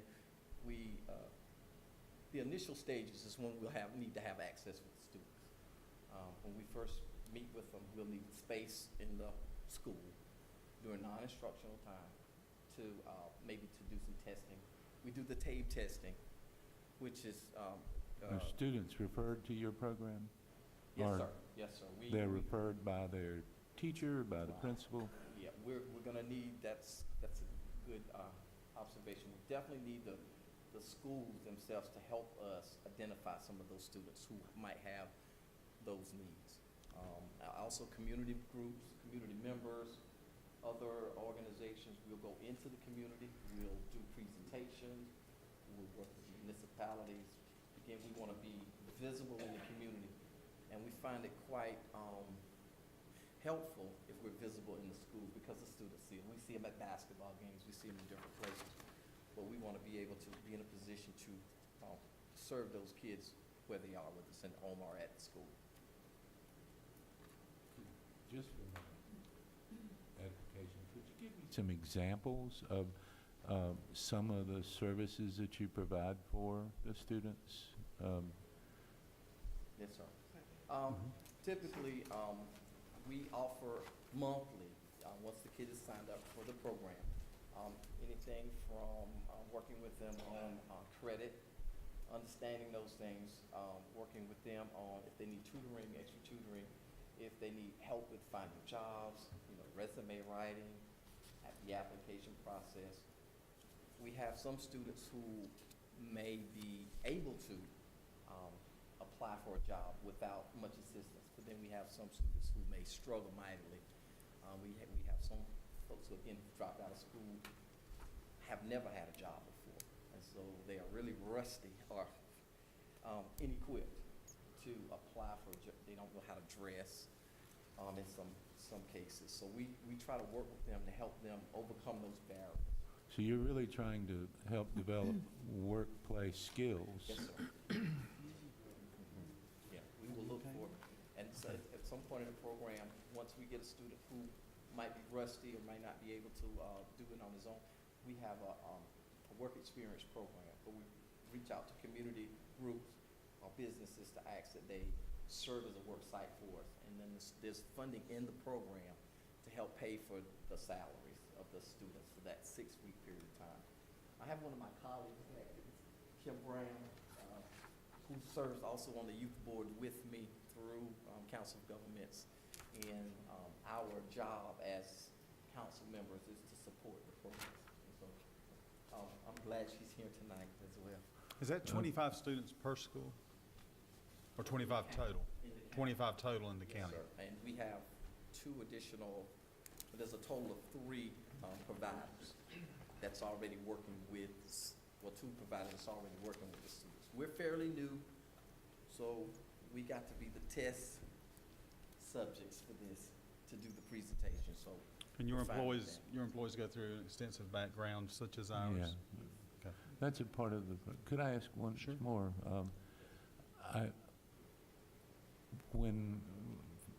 I think at our last meeting, we tabled it because I was a little unsure, and I still have the same question, but apparently you almost just answered it. You are a relatively new program, and so you can't point to successes or a long track record at this point, but you want to gear up and begin to build the program in Brunswick as well as Columbus, and did you say Pender as well? no, sir. No, No, okay. sir. We're just going to do Brunswick and Columbus counties right now. And our organization is fairly new to the WIA program, but I'm very familiar with it as well as my staff who I have a project coordinator, Maxine Lennon, who is very familiar with these programs. She's worked these programs before. She has a master's degree, is highly educated, has been doing this for a while. I've done this for a while too myself. So we're very confident that we can deliver the services that we need to deliver. And we have a very good relationship with service providers in the community colleges, and those folks, so that we could provide the services that would help our students succeed. I believe I asked you at curriculum, you do provide transportation sometimes when you find jobs for some of the students? We are very willing to help assist our students get from point A to point B. But of course, we would hope to wean them off of certain services because it's not something that's going to be sustainable. But we will, in the beginning stages, work with those students and make sure they get where they need to go. Well, Mr. Chairman, I had spoken with Daisy Eagles, who was at the curriculum meeting, and we had even talked about my daughter's program where she has to go out and find places for her students to work, and that maybe they could get some help from them. For transportation's been a hard thing for them to provide.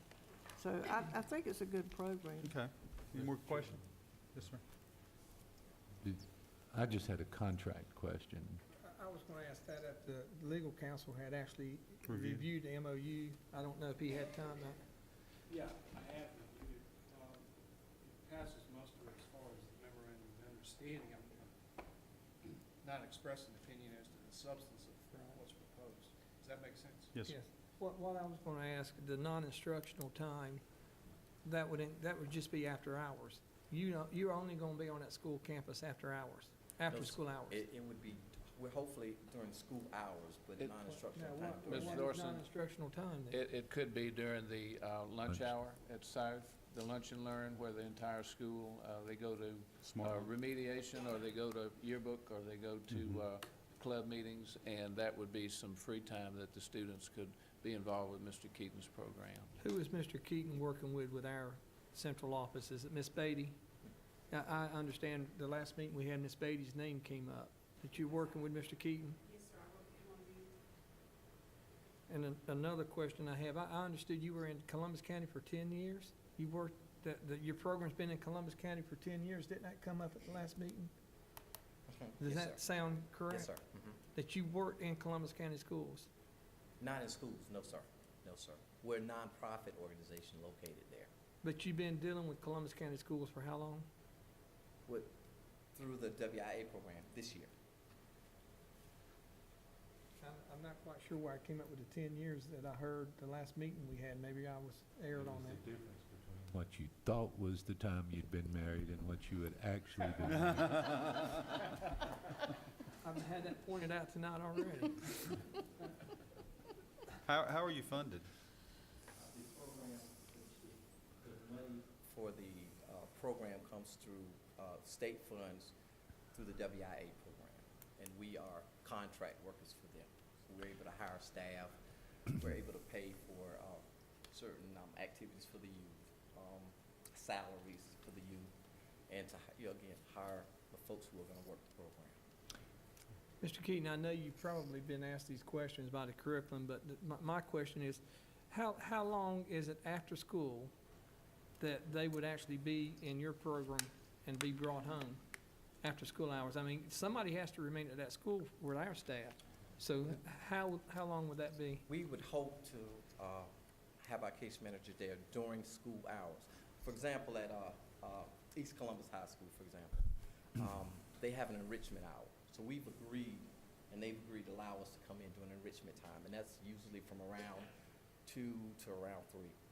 We're going to be out of the school's hair before school's over. It'll always be a situation where folks will be supervised, and what our goal is to make sure it's done during the time that the school has given us permission to be there.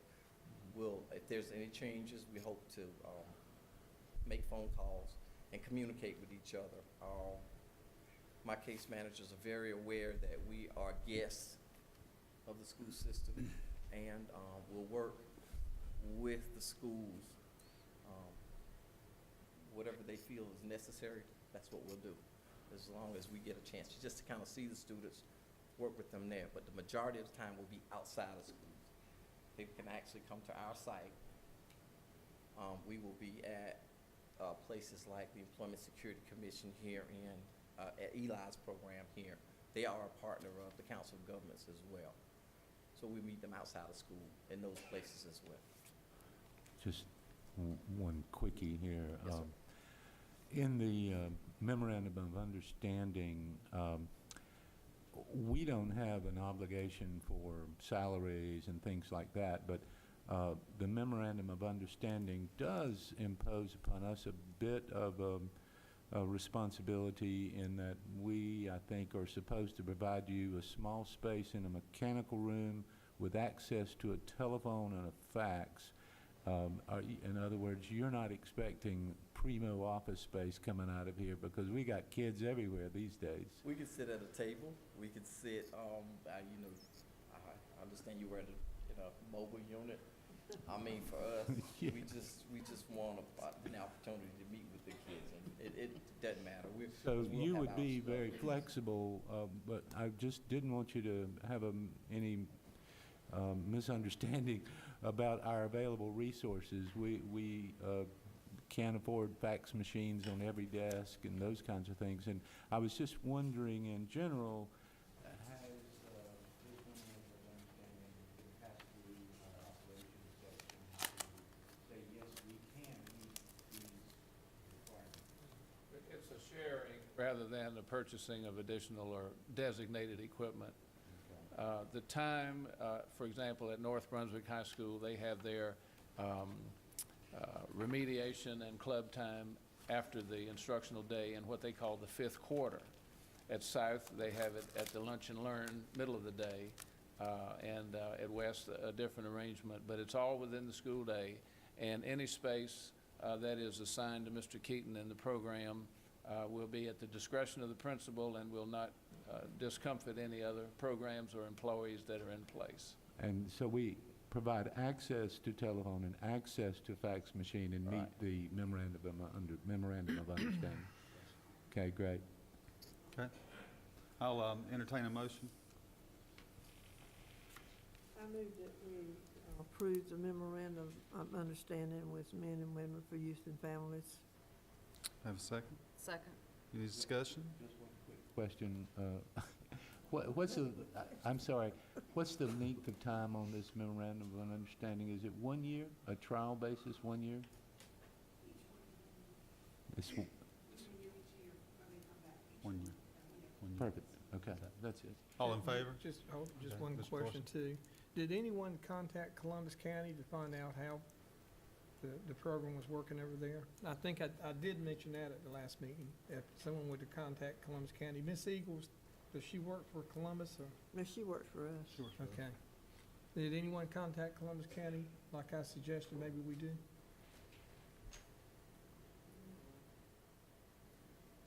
Agreement? Okay. All in favor? Aye. All opposed? No. Okay, number 2, renewal of our Xerox copier lease. Thank you, Mr. Keaton, Thank you, sir. very Thank you. much. Mr. Chairman, this proposal was vetted at the Operations Committee, I believe, in October, and due to legal review, was not able to be on the agenda, the consent agenda for the November meeting. What we are proposing is to replace 2 printer copiers in the Publications Department with larger, more effective pieces of equipment. Brunswick County Schools Publication Department does a spectacular job of professionally creating a lot of booklets, magazines, reports, and so on. And by approving this lease, we would be extending the term for those 2 pieces of equipment from 2014 to 2017, and at an estimated increased lease value of only about $300 a month. The new machines would be capable of doing saddle stitching, binding, and so on, real improvement in productivity. Was that, you said $300, was that budgeted, Fred, for that increase? That increase has been budgeted? Yes. Okay, do I have a motion? So moved. Second? Any discussion? All approved? Aye. Okay. Number 4, Parent Advisory Council revised additions.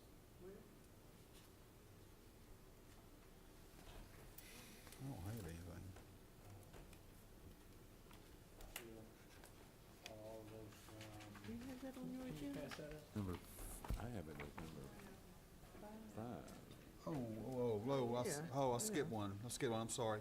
Number 3 was BCC clinical agreement. Let's back up to that one. BCC clinical agreement was number 3.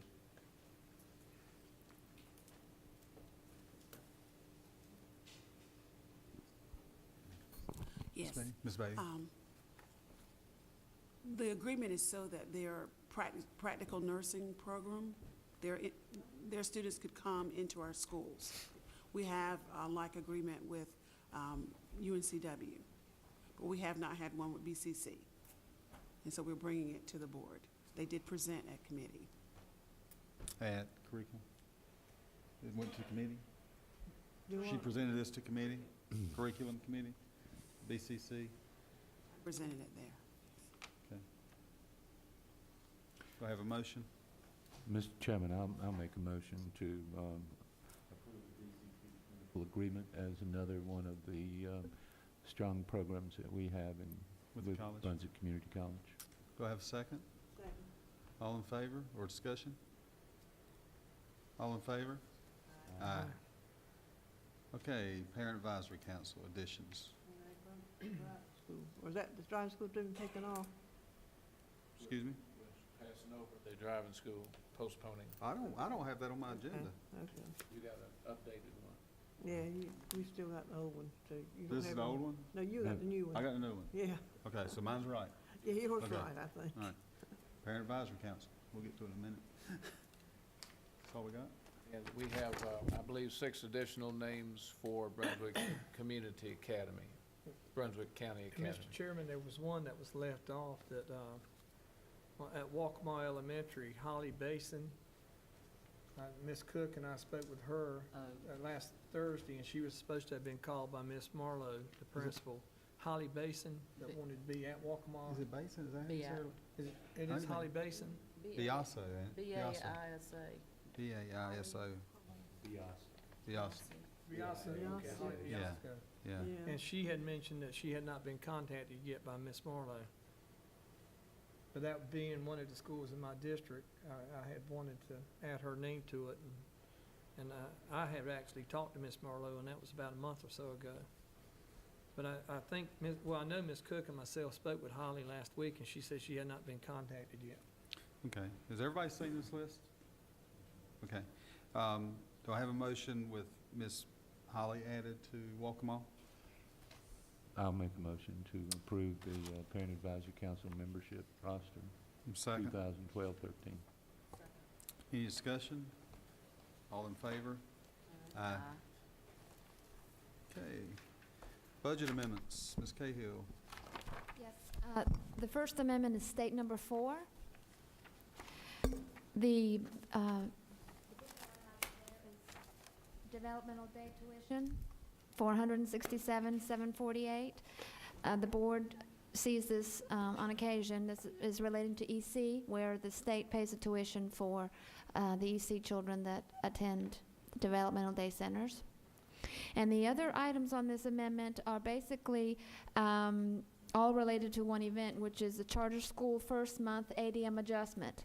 In essence, at the beginning of the year, the state reduces our allotment based on what they think the charter school enrollment is going to be, and then at first month, they shore up, in essence, and they are returning some of those funds to us.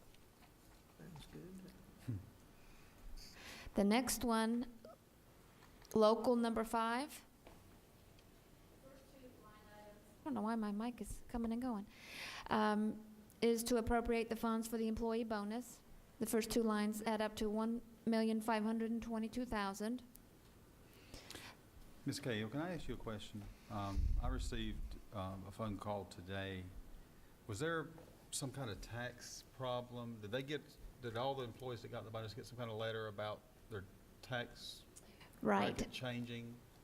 What happened was, because we wrote the check before normal payday, the system looks at that first check that was written on the 20th of November and says, okay, the only income this employee has is $750. And so we noticed that it didn't tax very heavily. And so my concern was that when the employees got their end of month check and the computer saw what in essence was their whole monthly amount, it would take out a little bit more from the end of month check to kind of make up for what it didn't see when we wrote the check earlier. So I sent the email out to all the employees explaining this, because my fear was that they would spend this, $650 in some cases, and then get hit with the tax impact at the end of the month. So I tried to explain it, but it caused some confusion for some. Do we have any idea how much, well, it'll be different for different people, different based on the salary? Right. So probably, not that there's going to be a repeat event, but paying them on the same day so that they could see both checks, the tax impact on the same day would probably have been better, except we've also heard that the employees really did appreciate getting that money before Thanksgiving break. Has there been calls into the finance about that there was too much, they feel like there was too much tax out of their regular check? Has there been calls or complaints coming in? They were just confused. Some thought that they were taxed twice.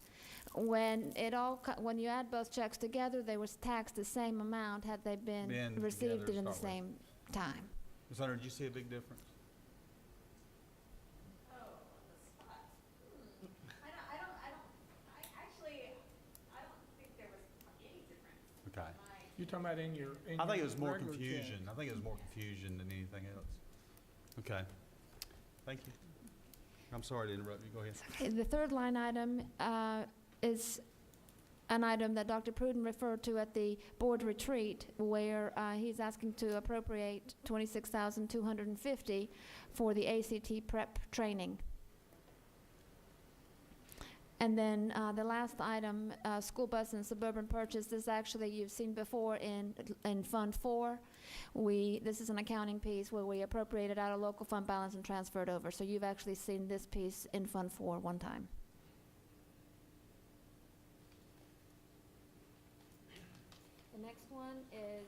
Federal number 1, this is our first amendment for the year in federal due to the federal government releasing the funds.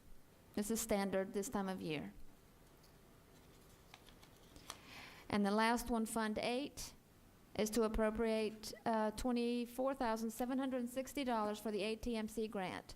This year, the recipients, we had several recipients at several schools, and the ATMC wrote the check to Brunswick County Schools, and we budgeted those funds and made them available to the teachers. Dr. Broom, can we do a salute for ATMC, or do we do one for that? I mean, they give a lot to us every year. Let us prepare Okay. that in detail. Be happy to Okay. do it. Okay.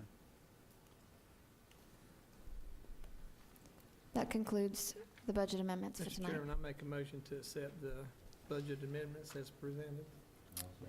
Second. Any discussion? All in favor? Aye. Okay. Number 6, BCC trustee replacement. Well, Mr. Chairman, I put that on the agenda because I was contacted by the current trustees, Pat Purvis Brown, and I'm not sure if she's actually submitted her resignation yet. I've not heard one word about it. Ms. Brown actually came by the office today, turned in her name badge, and brought copies for each board member of a letter of recommendation for a suggested replacement. And I was going to share those letters with you in closed session. I have them in the next room. Okay. There's nothing imminent about this. I mean, there's I no would entertain a reason- motion to table until maybe our January meeting or something. Do we need to, can we do that? Has Ms. Brown submitted a letter of resignation?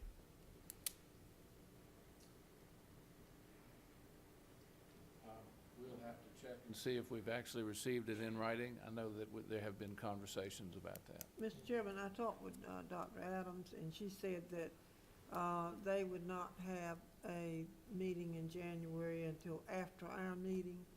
So maybe between now and that time, we could make the decision that Okay. night, and it wouldn't affect, There. Okay. them not having somebody to serve in that position. It could be that the letter that Ms. Brown brought for me to share with you in closed session serves two purposes, is her resignation letter as well as her recommendation. Yeah. We'll Okay. examine it carefully. Table? Well, if we're Or do you going to wanna discuss it. Discuss it. Yeah, Okay. closed session. Did you make a motion? No. To table it? I think we're going to discuss it in closed and, Oh, and then potentially act on it? Okay. okay, discussion and announcements by superintendent and board members. NCSBA annual conference overview, Mr. Thorson or Ms. Cook? Well, Catherine Cook and myself did attend, and as you would expect, that conference was very well attended by school board members and superintendents across the state. You know, the networking and collaboration and just meeting with those people, sitting and having lunch and dinner with them, it means a lot because you find out what's going on in other school districts and how fortunate we are here in Brunswick County to what we have. I'll second that. And I'm sure Catherine's going to tell you a little bit more, but House Speaker Tom Tillis spoke at one of the lunches, and he spoke very favorable about public education, about how well he thought we were doing. Taking all that in, Ms. Hunter? And if I may add, he also encouraged involvement from the school boards and, in the legislature, and that they were very open and willing to listen and collaborate with the local boards as well as and at the state level. There were several good speakers, and then there were workshops that we were able to attend. And the last speaker, Mr. Thorson, had to leave a little early, so he didn't get up and hug everybody and carry on. The girl that spoke, or the woman that spoke, was the president of AT&T out of Cary, and she had us all get up and tell each other that we were mad at each other, and mad meaning that we were making a difference. So she had a lot of acronyms and made us get up and interact with each other, which was very good. But overall, that was the first time I've been able to go to the annual conference, and I did enjoy meeting a lot of them. And there were a lot of accolades for more members across the state. So it was a worthwhile trip, as well attended by the state. Okay, thank you. 2013 Board of Education regular meeting schedule. Yes, sir. Mr. Chairman and board members, if you look at tab 5, you'll see a list of dates for regular meetings for the Board of Education for the 2013 year. And on the back of that page, you will see a proposal of dates to visit all of our schools, beginning in January and finishing up in May. Okay. Any comment? Yes, ma'am. I'm glad to see that we're doing this now, Me too. so that we can have some time to prepare for these visits, and I certainly hope that, that all board members can go every time. It makes a big difference. you know. Absolutely. Yeah, I'm glad to see it this far in advance. Any comments, questions, concerns? You need a vote on that, or We just need information? No. Informational. Yeah. December committee meetings, December the 18th. Operations at 9, Safe Schools at 10, Curriculum at 11, Policy at 2, HR at 3, and Finance at 4. Is that good with everybody? Unless otherwise scheduled. Okay. Because some of those committees may not end up meeting. Yeah, Right. we've talked about that. Mr. Chairman, also, do we reorganize the committee structure as well, or is that stand as? There could be a reorganization, and that could take effect in January. Okay. Sure. Okay. So I'll get with you, I guess. Me and Mr. Thorson will get with you and discuss it. Okay. And if anybody has a preference, if you just shoot me an email or let me know, sometime before next couple of weeks or so. All right. Anything else? One or two brief announcements. We like to keep board members apprised of our teachers who are going to NCAT, and I'm happy to share that Melissa Haugen of South Brunswick Middle School is going in April, and she will be taking the Navigating Technology for 21st Century Classrooms experience. Sarah Sherfy of Town Creek Elementary is going in March, The Power of Words. Donna Michaud of Southport Elementary is going in March, The Ecology of the Barrier Islands. Wendy Jones of Southport Elementary, also March, The Ecology of the Barrier Islands. And Jennifer Bryan of South Brunswick High School is going in April, Catching Up with Your Students, Navigating Technology for 21st Century Classrooms. 5 teachers accepted for that wonderful NCAT experience. Have you seen an increase since we did what we did as far as? Yes, sir. Okay. So it's making a difference? Making a difference. Okay, good. I'd Glad to also hear it. like to share with the board, we're proud to announce that we had our annual DPI Transportation Safety Inspection and received the highest score in 11 years. Wow. Mr. Miley, Bobby Taylor, and all of our bus drivers, everybody in the shop, congratulations. Best in 11 years. I'd like to do something to recognize that group. Okay, anything else? Entertain a motion for closed session. I so move. Okay, second? Second. All right, all in favor? All right, we'll take about 5 minutes before we go.